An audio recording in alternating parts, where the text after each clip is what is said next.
สบายดีเนาะมาพบกับเอ้ยปานนี้เองเนาะมื้อนี้แต่งหน้าไว้เรียบร้อยแล้วเนาะยังขาดแต่สีปากอย่างเดียวเนาะคือมื้อนี้เอ้ยปานนี้ตั้งใจจะเฮ็ดคลิปที่แบบว่าสวอตช์สีลิปสติกเนาะคือเอ้ยปานนี้ได้ใช้แล้วรู้สึกว่ามันดีงามเนาะแล้วก็อยากจะมาสวอตช์สีทั้ง8สีนี้ให้ทุกคนได้เบิ่งกันเนาะลิปสติกตัวนี้เนาะเป็นลิปแมตเนาะแมตลิควิดลิปสติกชื่อว่าอาโนริต้องบอกว่าเพิ่นมีกันทั้งหมดอยู่15สีเนาะแต่ว่าเป็นนี้เลือกมาแต่8สีเท่านั้นเนาะที่จะมาลงลิปสติกแบบว่าเป็นการเนาะซื้อเองเจ็บเองแต่ว่าอยากให้ทุกคนได้เห็นกันว่าสีทั้งหมดนี้เขาจะมาท้ากันมันจะเป็นแนวใดเนาะเริ่มต้นเลยอันนี้แมนเนาะสีลิปสติกที่ปนีได้สวอชถึงหลังมือไว้ให้เบิ่งเนาะอันเริ่มต้นจากเบอร์1เบอร์2แล้วก็เบอร์3แล้วก็กระโดดมาเป็นเบอร์6เนาะเบอร์6แล้วก็เบอร์7จะออกโทนบัวแล้วก็เบอร์10จะออกโทนแดงส้มเบอร์11จะเป็นนูดเลยและเบอร์สุดท้ายก็จะเป็นเบอร์13เนาะเป็นสีม่วงกะปิม่วงตุนๆม่วงน้ำตาลตัวนี้เลยเนาะต้องบอกก่อนนะว่าก่อนที่เราจะทาลิปสติกที่มันเป็นเนื้อแมตต์หลายๆเนาะไม่ว่าจะเป็นยี่ห้อใดเนาะเราก็จะต้องมีการบำรุงริมฝีปากของเราระวังที่แบบว่าปากของเรามันแห้งมันยังหลายนะเราก็ควรจะมีการสครับปากเนาะเพื่อให้เขาเอิ้นว่าอย่างเกล็ดหนังที่มันแห้งมันลอกนะได้รุดลอกออกไปเนาะก็คือมีวิธีคือปณิมักเฮ็ดเนาะคือเอาวัสลีนมาผสมกับน้ำตาลเม็ดที่เขากินนั่นแหละเนาะหน่อยนึงเนาะให้มันเข้ากันแล้วก็เอามาสครับถึงหิมฝีปากเนาะนวดเบาๆแล้วก็ล้างออกเขาจะได้หิมฝีปากที่แบบว่าเรียบเนียนขึ้นนั่นเองเนาะก็คือปานนี้โดยส่วนตัวแล้วปานนี้จะใช้วัสลีนสีธรรมชาติตัวนี้กองใหญ่ๆเลยมาใส่ปันเดกระโมมืดทาโบกไปหนาๆเลยคือแบบนี้เนาะแล้วเราก็จะใส่ทิชชู่ซับออก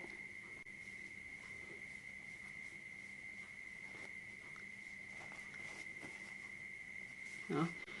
จะเริ่มต้นด้วยสีเบอร์1ก่อนโอ้ยประเดิมด้วยเบอร์01กับมาแห้งแดงเลยเนาะสีแน่นนะแท้วะ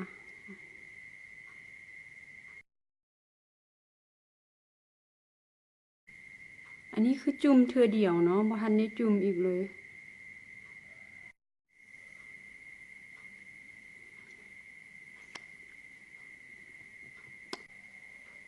นี่คือเบอร์01เนาะประเดิมมากับแบบว่าแซ่บเลยเนาะเป็นสีแดงออกส้มเนาะทาบึดเดียวเนาะมันกะจะรู้สึกว่ามันเสร็จตูกลายเป็นเนื้อแมตต์เลยใส่ทิชชู่ซับให้เบิ่งเนาะ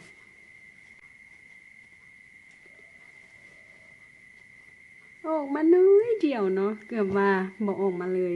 บติดอย่างเลยเนาะบ่มี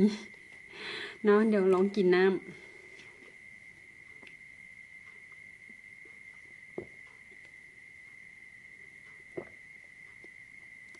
บติดเนาะtexture ออกมาเนาะคืออันนี้เป็นสีแรกเนาะที่ลองก็รู้สึกว่ามันค่อนข้างนักปากหน่อยนึง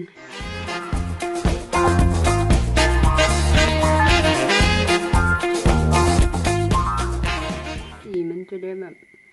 ชัดๆ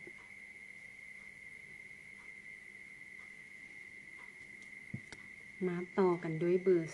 02เนาะ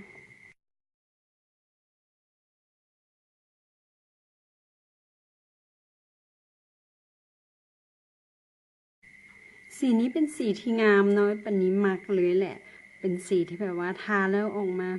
ใจเริงเนาะเป็นสี อืมน้ำตาลเนาะออกพีชเบาๆเนาะสีนี้เบาๆเลย คิดว่าหลายๆคนน่าจะมักแล้วก็ทาสีนี้ออกมารอดเนาะ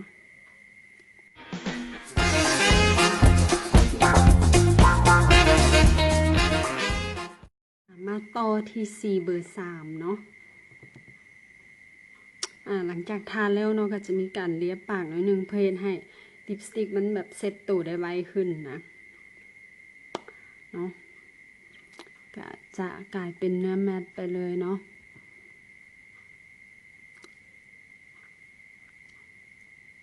จะบ่แห้งบ่ตกห้องเนาะวันนี้ดีๆกินน้ำ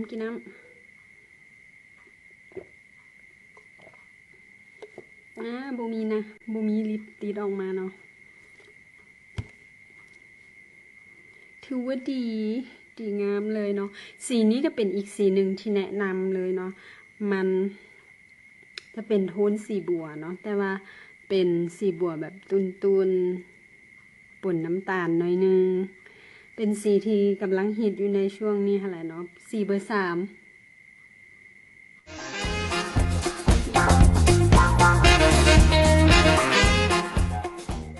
มาฮอดสีเบอร์6แล้วเนาะแกบอกว่าสีมันแน่นอีหลีเนาะเวลาทาควรจะปาดขอบมันออกนิดนึงบ่ซั่นมันจะหนาเกินไป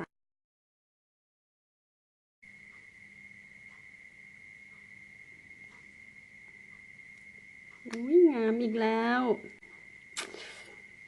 มักให้มองงามปากให้เบิ่งเด้อมันจะเป็นคราบบ่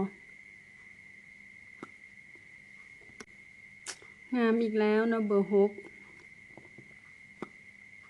บ่เป็นคราบเนาะยิ้มยูยีเรียบเนียนดีเป็นสีน้ำตาลดินจีเบาๆสรุปแล้วงามควรต่ำเด้อสีนี้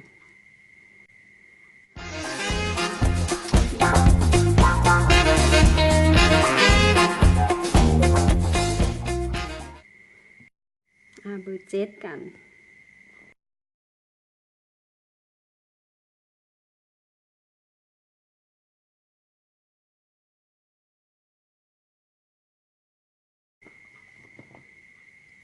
ตัวนี้จะเป็น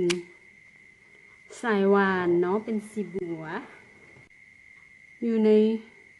ชีวิตจริงนะมันจะออกเป็นบัวแบบม่วงหน่อยนึงเนาะแต่ว่าอยู่ในกล้องมันจะออกเป็นสีน้ำตาลเนาะบัวน้ำตาลเนาะแต่ว่ามันเป็นบัวม่วงที่แบบงามเนาะทาแล้วแนะนำว่าให้เลียปากเนาะเพื่อให้มันแห้งเซ็ตตัว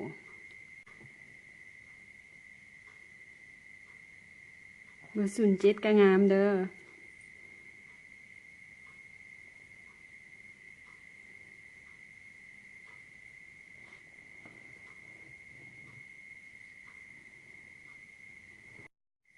เบอร์10เป็นสีแดงเนาะตัวนี้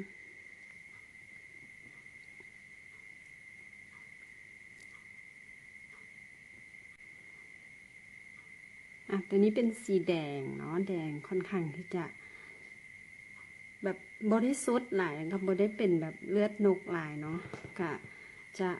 แดงแบบเป็นออกส้มน้อยนึงแต่อ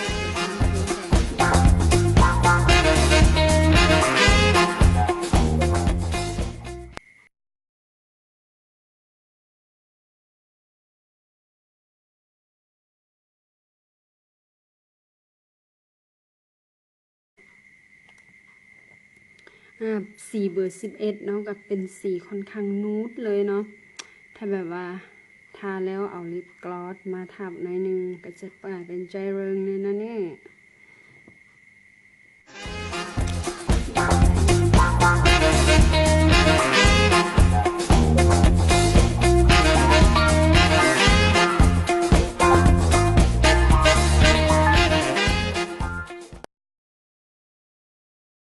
มาฮอดเบอร์สุดท้ายที่จะลงในมือนี้เนาะเป็นเบอร์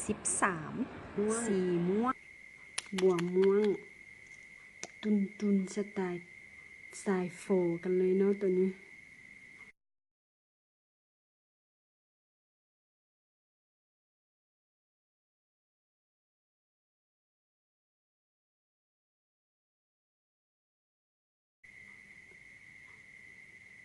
ท้ายมันเกินออกมาขอบปากเลยนะอันที่สายฝรั่งนะ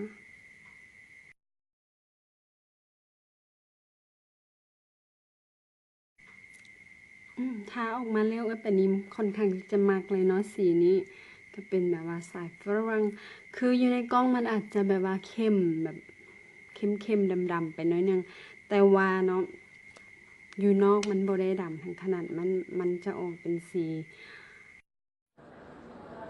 คล้ายๆเป็นสีม่วงกะปิสรุปแล้วงามโอเคป่ะโอเคเนาะ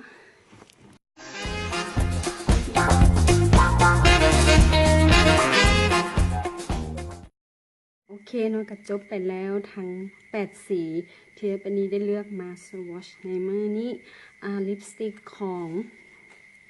อานูริเนาะอานูริเป็นของแบรนด์ของคนไทยเนาะซึ่งผลิตออกมาในราคาอยู่ที่280 ถึง 300 บาทเนาะกะจะสรุปให้ฟังเลยเนาะทั้ง8สีนี้ลิปแมทของอานูริเนาะเป็นลิปที่แบบว่าเป็นนี้ได้ลองใช้แล้วเนาะเบิดมือนะทารอบเดียวก็คือทาแต่ตอนเช้าแต่งหน้าเนาะแล้วก็อาจจะมีการกินข้าวไปส่งรอบคือข้าวเช้ากับข้าวสวยเนาะมาฮอดตกมาฮอด7 โมงแรงแล้วตอนนี้มาเช็คหน้าเนาะปรากฏว่าสีลิปสติกยังอยู่อ่ะมันก็ดีเนาะในราคาซ้ำเนี้ยคุณภาพดีเนาะแล้วก็สีงามอีกเม็ดสีแน่นจัดไปแต่นี้มักทุกสีเลยแต่ว่ายกเว้นเนาะเบอร์ที่มันนูดหลายๆนะอาจจะยากสำหรับมือใหม่เนาะคือเบอร์11เนาะมันอาจจะนูดไปแบบถ้าแต่งหน้าแบบถ้าผิวหน้าบดีจริงอาจจะจืดได้เนาะหรือว่าแต่งหน้าต้องแต่งแบบว่าตาเข้มก็อาจจะรอดเนาะตัวนี้ทุกสีกะงามเนาะมีเอกลักษณ์ของตัวเองหมดเลยเนาะกะไปเลือกไปหากันได้เลยเนาะว่ามักสีใดแดเนาะถ้าว่าเนาะยุ่งยากในการซื้อกะสั่งซื้อมาทีเพจของปานี้ก็ได้เนาะตัวนี้ไซส์ดีแล้วก็เลยเอามาขายนั่นเองบ่ได้โฆษณาขายเด้ออันนี้ขายตรงเลยเนาะสำหรับผู้ใดที่มักกะขอให้กดไลค์กด Subscribe กดติดตามช่อง YouTube ปัญญวงไซด์เด้อสำหรับมื้อนี้ต้องขอบใจหลายๆที่เบิ่งกันเนาะนั่นเลยเนาะต้องขอตัวไปเท่านี้ก่อนเด้อสำหรับผู้ใดที่มักให้ลองหรือว่าเครื่องสำอางแบบใดเนาะกะลองคอมเมนต์กันมาเบิ่งได้เนาะสำหรับนี้ต้องขอตัวลาไปก่อนบ๊ายบาย